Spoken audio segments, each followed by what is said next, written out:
নমস্কার, welcome to মনের রান্নাঘর। মনের রান্নাঘরে তোমাদের সবাইকে স্বাগত। আজ আমরা বানাবো বাঙালির অত্যন্ত প্রিয় একটি রেসিপি, চিংড়ি মাছের মালাইকারি। এই রেসিপিটা অনেক দিনের পুরনো একটি ট্র্যাডিশনাল রেসিপি। তোমাদের প্রায় সবার বাড়িতে এই রেসিপিটি হয়ে থাকে, তবে আজকে আমার বাড়িতে কিভাবে সহজ পদ্ধতিতে এই রেসিপিটি তৈরি করা হয় সেটাই শেয়ার করব।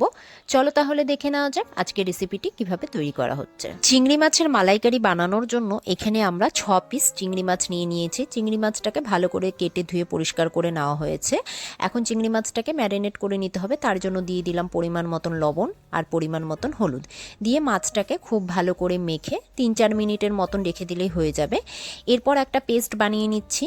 এখানে দুটো মিডিয়াম সাইজের পেঁয়াজ, যেটা এইভাবে করে টুকরো টুকরো করে কেটে নিয়েছি, দিয়ে দিচ্ছি এখানে 3 কোয়ার মতন রসুন। তোমরা চাইলে রসুনটা স্কিপও করতে পারো। আর দিয়ে দিচ্ছি 4টে কাঁচা লঙ্কা, এখানে তোমরা যে যতটা ঝাল খেতে পছন্দ করো সেই হিসাবে দেবে। আর দিয়ে দিলাম সামান্য পরিমাণে একটু আদার টুকরো। এখন একটা স্মুথ পেস্ট এটার বানিয়ে নেব। পেস্টটা বানিয়ে নেওয়ার পর এদিকে কড়াইটা বসিয়ে দিলাম। কড়াইয়ের মধ্যে দিয়ে দিলাম সর্ষের তেল। এই রান্নাটিতে কিন্তু অবশ্যই করে সর্ষের তেল ব্যবহার করতে হবে। তেলটা গরম হয়ে গিয়েছে, এখন এর মধ্যে আমরা একে একে চিংড়ি মাছগুলো দিয়ে দিব। আর এখানে আমরা কিন্তু গলদা চিংড়ি ব্যবহার করেছি। তোমরা চাইলে বাগদা চিংড়ি দিয়েও করতে পারো, কিন্তু গলদা চিংড়ি দিয়ে করলে এই রেসিপিটি খুবই ভালো হয়। চিংড়ি মাছের একটা পাশ ভাজা হয়ে গেলে একটা পাশ উল্টে দিচ্ছি। দুপাশে উল্টে পাল্টে খুব ভালো করে চিংড়ি মাছগুলো ভেজে নিতে হবে।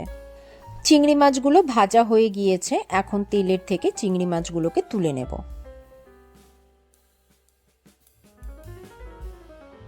এখন এই তেলের মধ্যে আরও একটু পরিমাণে সর্ষের তেল অ্যাড করে দিলাম, যেহেতু চিংড়ি মাছের মালাইকারি এর মধ্যে তেলটা একটু বেশিই লাগবে।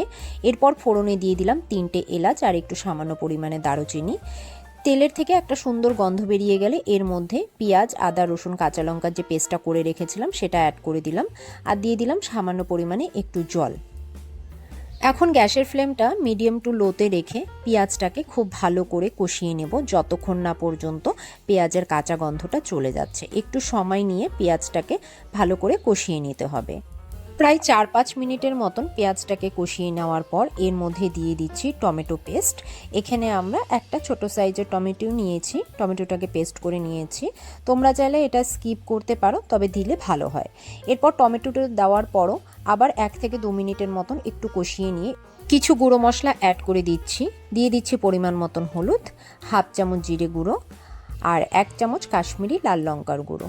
এটা শুধুমাত্র কালারের জন্য ব্যবহার করছি। দিয়ে দিলাম স্বাদ মতন লবণ, স্বাদ মতো চিনি, যেহেতু চিংড়ি মাছের মালাইকারি একটু চিনি দিলে খেতে ভালো হয়। এরপর সমস্ত উপকরণগুলো খুব ভালো করে 1 থেকে 2 মিনিটের মতন একটু কষিয়ে নেব। এই টাইমে অ্যাড করে দিচ্ছি নারকেলের দুধ। নারকেলের দুধটা দিয়ে এখন মশলাটাকে ভালো করে কষাতে হবে।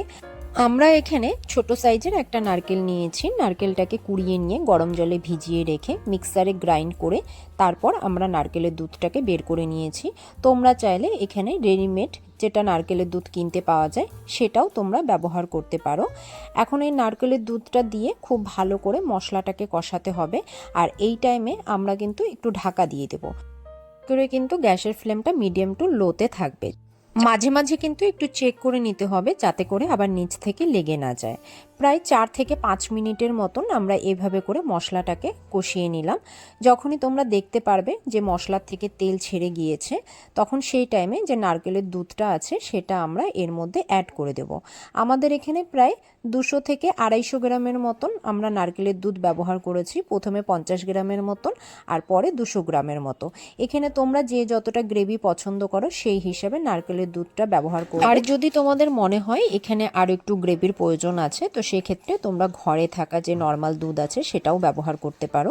গ্রেভিটা ফুটে উঠলে এর মধ্যে আমরা ভেজে রাখা চিংড়ি মাছগুলো অ্যাড করে দিচ্ছি। বাড়িতে যদি নারকেলের দুধ না থাকে সেক্ষেত্রে ঘরে থাকা নর্মাল দুধ দিয়েও তোমরা এই রেসিপিটি তৈরি করতে পারো, বা পাউডার দুধ গরম জলে গুলেও কিন্তু এই রেসিপিতে ব্যবহার করতে পারো। এখন ঢাকা দিয়ে আমরা 4 থেকে 5 মিনিটের মতন রান্না করে নেব। আর গ্যাসের ফ্লেমটা একদম লোতে রাখবো যাতে করে মাছের ভিতরে লবণ ঝাল মশলা ঠিকঠাকভাবে ঢোকে। প্রায় 4-5 মিনিট পর ঢাকনাটা খুলে একবার নাড়াচাড়া করে নিচ্ছি। আমাদের কিন্তু চিংড়ি মাছের মালাইকারিটা প্রায় রেডি হয়ে এসছে। এই টাইমে দিয়ে দিলাম সামান্য পরিমাণে একটু গরম মশলা গুঁড়ো। আবারও সমস্ত উপকরণগুলো একবার একটু মিশিয়ে নিয়ে আর 1 মিনিটের মতন রান্না করে নিচ্ছি। এখন গ্যাসের ফ্লেমটা অফ করে দেব, স্ট্যান্ডিং টাইমে রেখে দেব 10 মিনিটের মতো, তারপর গরম গরম ভাতের সাথে সার্ভ করে নেব। তৈরি হয়ে গিয়েছে চিংড়ি মাছের মালাইকারি। তোমরা এভাবে বাড়িতে ট্রাই করো এবং আমাকে কমেন্টে জানিও তোমাদের আজকের এই রেসিপিটি কেমন লাগলো। যদি ভালো লেগে থাকে অবশ্যই বাড়িতে একবার ট্রাই করো এবং আমার চ্যানেলটি সাবস্ক্রাইব করে দিও, পাশে থাকা বেল চিহ্নটি প্রেস করে দিও, তাহলে আমি যখনই কোনো নতুন রেসিপি শেয়ার করব তোমরা নোটিফিকেশন পেয়ে যাবে। আজ এ পর্যন্তই, আবারও হাজির হব আবার এক নতুন রেসিপি নিয়ে। ততক্ষণের জন্য তোমরা সবাই ভালো থেকো, সুস্থ থেকো, ধন্যবাদ।